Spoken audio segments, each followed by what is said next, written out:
Alright, so for this Meet the Family video we're doing, we're going to be looking at one of my guitars that has actually been requested by Rich.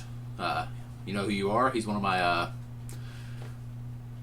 he's a brother in Christ, first off, most important thing, but he's someone who found me on YouTube somehow. And he is my most frequent commenter. And he's got some cool stuff on his channel too, so check it out. If you just go to one of my videos and find his comment and go to his channel, he does a lot of this like ambient sort of soundscapey stuff. It's really cool. It's not something I'm great at, even though I do like to do it. I'm not real great at it, but he has some cool stuff on there, so check him out. But he actually asked me when I was going to get around to this one on one of the other videos I did about meeting the family. So it is Rich, the V. We're going to be talking about the Flying V today. This is, I call it the Wolfbrother guitar because I rebuilt this in memory of the guy who gave it to me. He was one of my best friends back in high school, and passed away while I was in college. But before he did, he had picked this up because he was wanting to learn how to play.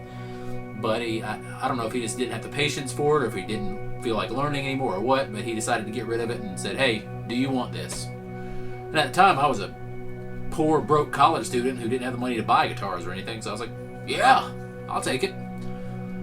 Now, when I got it from him, it was painted sort of in like a dime bag scheme, so it was a giant rebel flag. And not a very well painted one. It was like somebody took some spray paint and tape and just spray painted it on there. Now, I kept it that way for a while when I first got it because I was kind of afraid to mess with it. And when I finally got around to doing the removal of that, I didn't do a very good job of it because I didn't like take it apart or anything. Because again, I wasn't real comfortable with it at that point. I just kind of like with the pickups and everything still on it, just took a sander and sanded the crap out of it. So it had like a red tint to the whole guitar. There were spots where you could see there was still paint. If you looked really close, you could probably figure out what the paint was in the first place because you couldn't get all of it because there were still pickups and knobs and bridges on here. But it was that way for quite a while. And eventually, once I built a couple of kit guitars, I built a bass and I built a guitar. I got to where I felt more comfortable doing, wiring and all that sort of stuff. So I decided, you know what, it's time to redo this thing. Not to mention the wiring in it was starting to go bad anyway. Like it crackled all the time. It wasn't sounding great. So I took it completely apart. I stripped it down to bare wood. And I literally replaced everything on it. The only part on here that you could still say is stock is it's the same body, but I sanded it down to wood and replaced the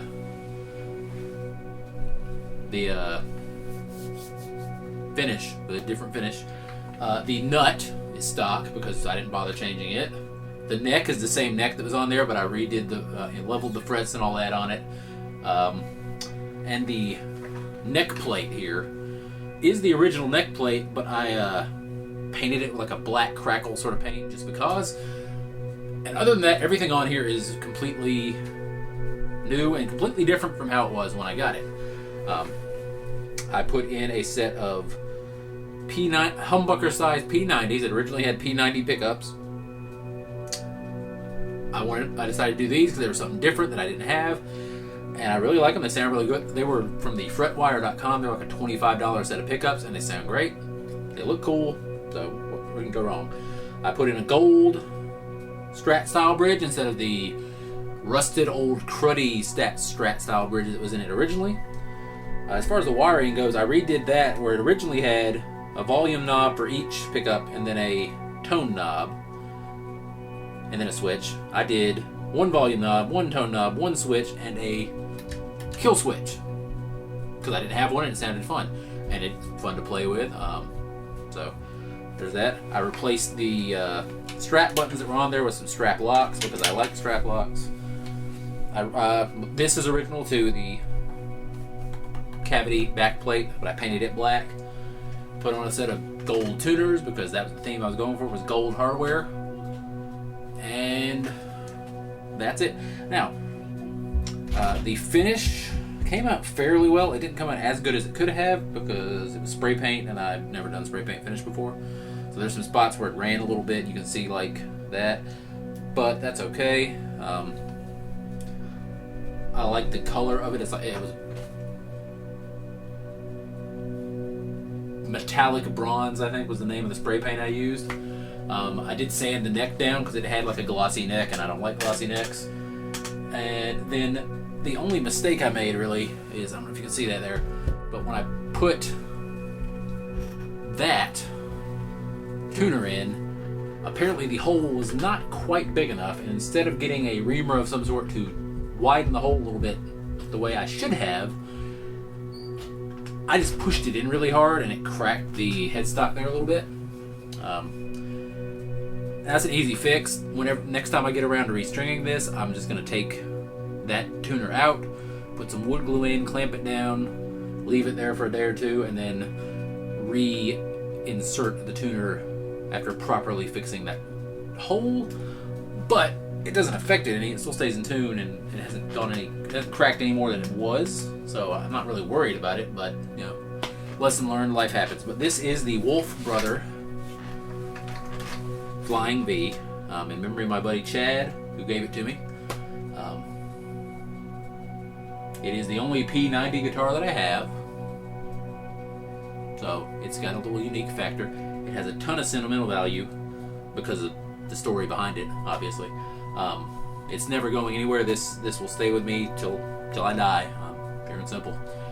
I might make some improvements to it at some point, who knows, maybe put a new nut on there, Graph Tech or something, but probably not, because the one that's on there works just fine. But that's it. So,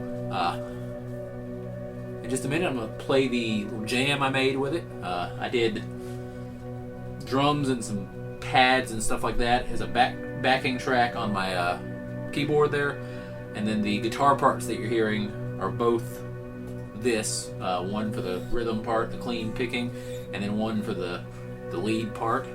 So you can hear both sort of sides of it that it can do. But yeah, hope y'all had a good Christmas and are getting ready to have a good New Year. Hope 2022 is going to be a little better than the last couple have been, because it's been a rough couple of years for pretty much everybody. Anyway, hope y'all enjoy.